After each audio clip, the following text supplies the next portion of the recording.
Well, it's time to record another video. The last year's been difficult, and it just seems that every time I turn around it gets harder.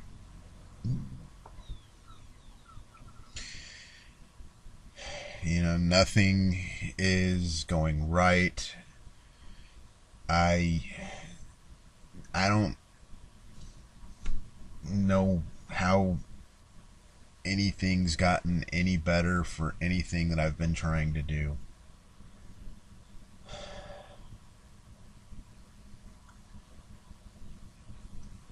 And I have spent a lot of time trying to learn about my disorder, especially since after I tried to commit suicide. And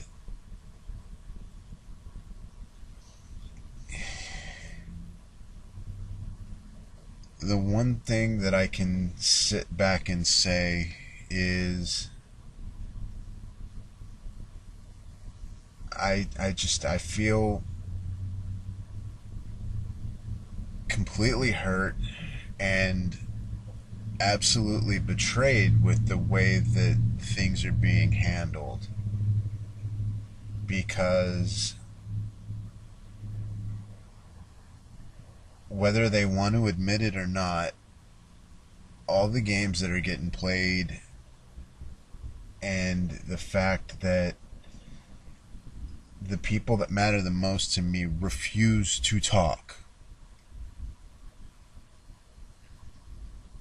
Whether it's just the full-on cold shoulder that I've gotten, the fact that, my heart's been played with for the last 4 years. One minute we're talking about working things out, the next we're not. And then we're back to talking about things working out, then we're not. And on and off again. The last time that I knew I still had a chance to fix things, and I've made it abundantly clear about the fact that I still care and that my family is important.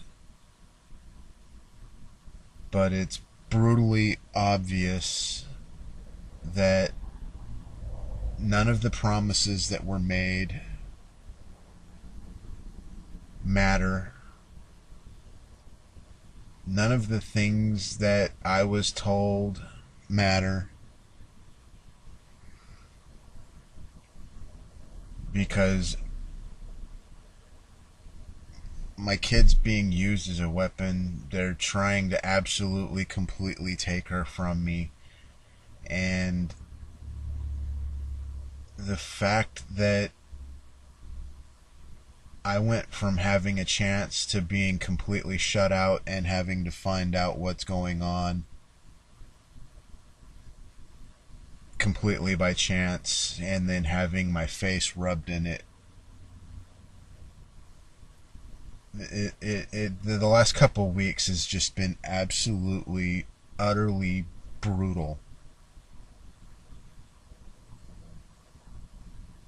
I lost a visit 2 weeks ago. This visit last week, the first thing out of my kid's mouth is, I love you, I miss you, and guess what? I'm moving in with so-and-so.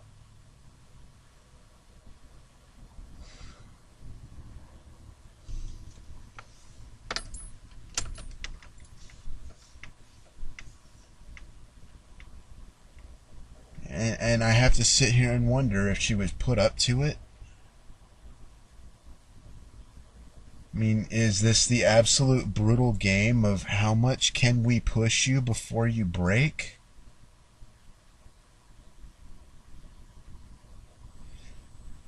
Because the flip side of it is my mother, the person that has refused to talk about the things that happened as a kid.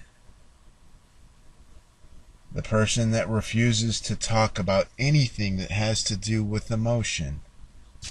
Because the only thing that she's concerned about is me getting a job and doing what I have to do.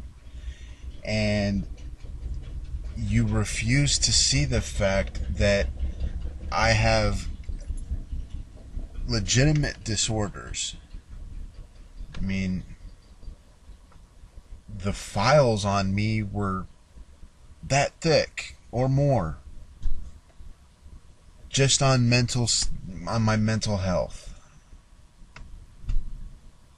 And I'm sure that they've basically found things that date way, way, way back. If they haven't yet, they will.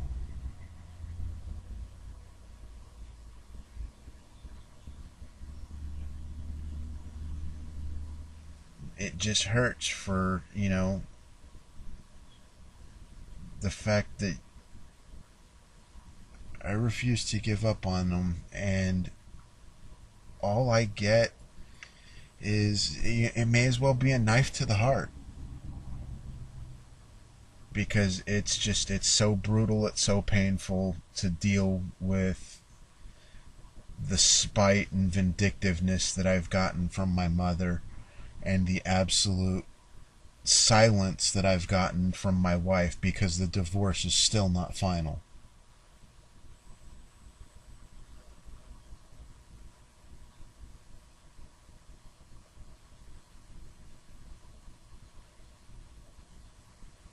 Every freaking counseling session I have had for the last almost year now has had to do with the way things are going with my wife and my family. Every counseling session, because they're that important to me. But they don't know that because they won't participate or even talk to me.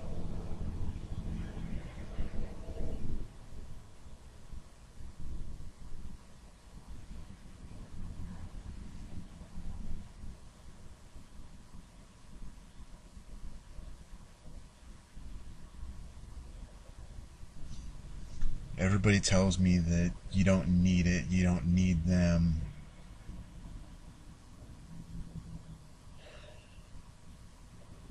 And a lot of the times I sit back and I wonder, maybe they're right. But the problem is I just can't figure out how to let go. Because part of me says there's hope. Part of me says that you can't give up.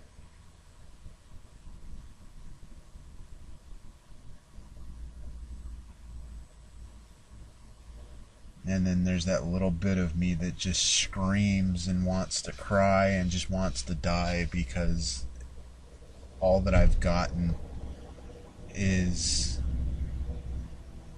hurt and suffering.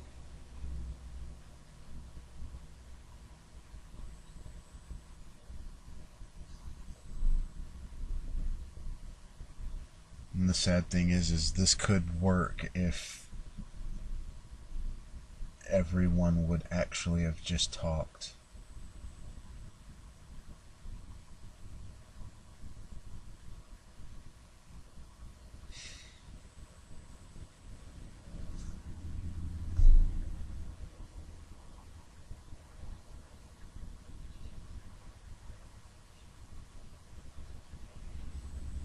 My bipolar and borderline nightmare.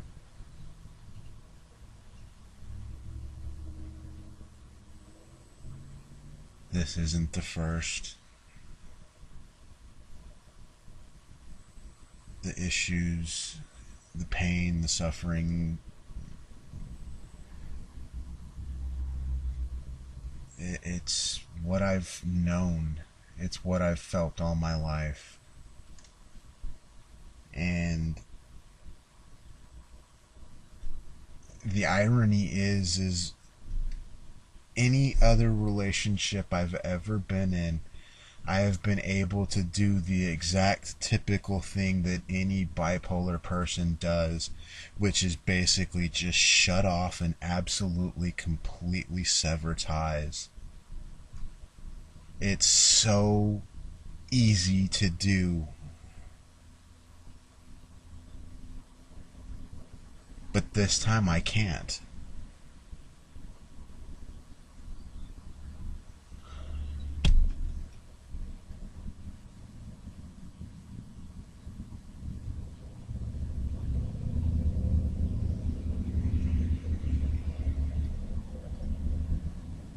Can't make sense of half of my life.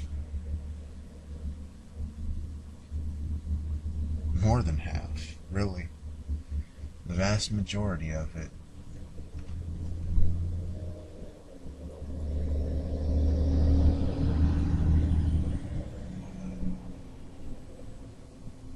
I just know that the feeling that I have at this moment is I want to crawl in a hole and disappear.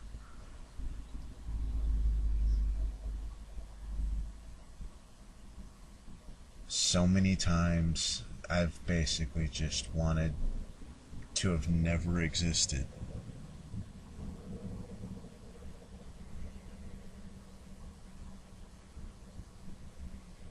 What few things I've done that I've enjoyed do not equal up to how much I've suffered. And nobody knows how difficult it is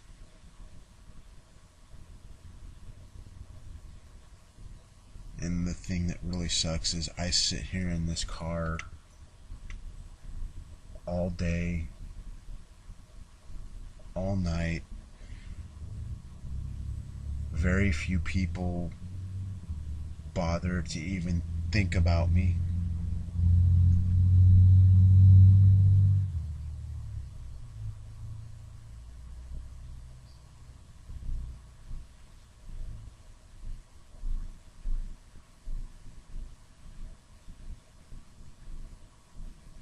How many people take the time to, hey, how are you? Are you okay?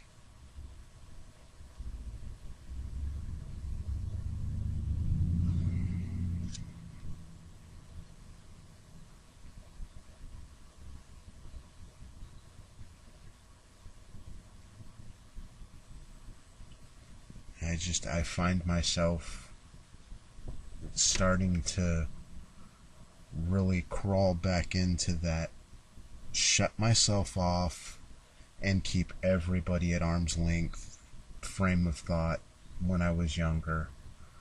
How can I let people into my life when all they ever do is hurt me? And why do I need people around me when exactly that, all they do is hurt me?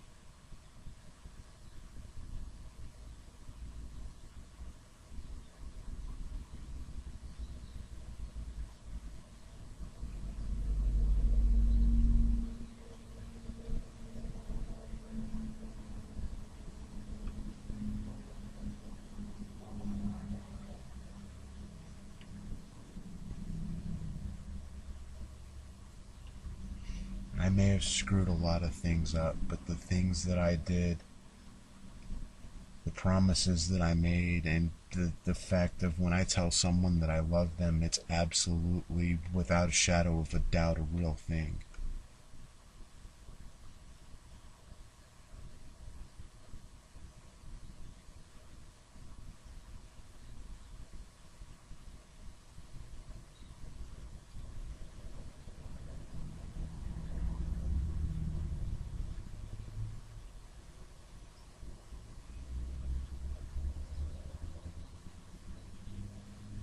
The joys of not knowing how to react to a lot of things.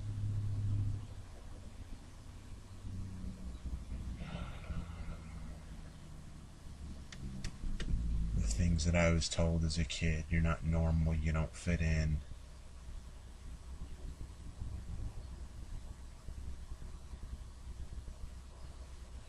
After a certain point, they absolutely became true because I am not normal and I've never fit in.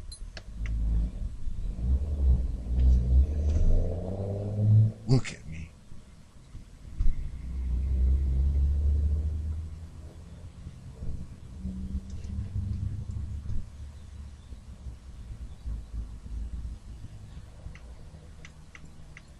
anybody that has the issues that I have, do not let this stuff go on for as many years as I have. Do not let yourself get so far out there that there's no hope. Don't let yourself get to the point where you lose everything that matters to you because everybody runs away.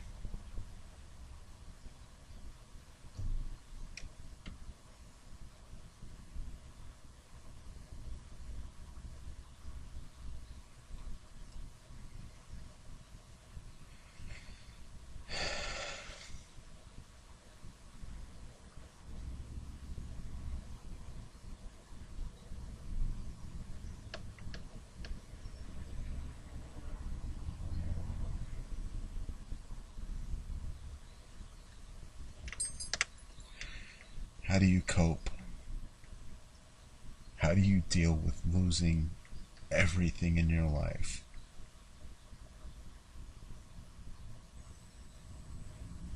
And the funny thing is the people that I'm sitting here ready to cry over don't have any clue how much it hurts.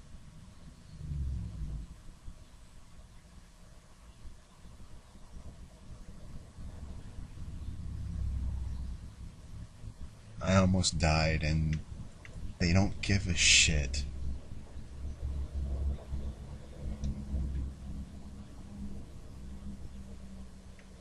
Fuck, I may as well have died.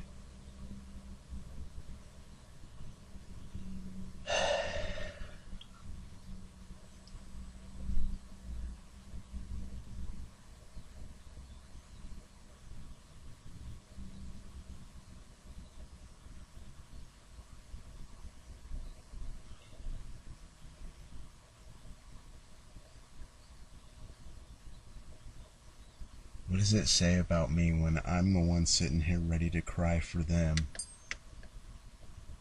when they don't give a shit?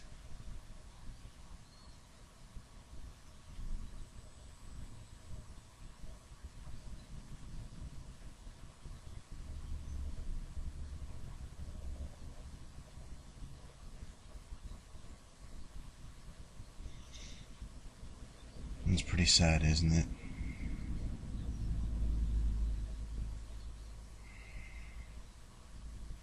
This is just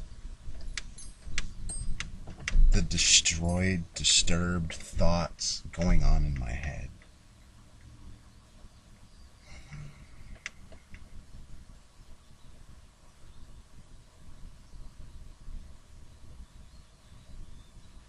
Welcome to the Freak Show.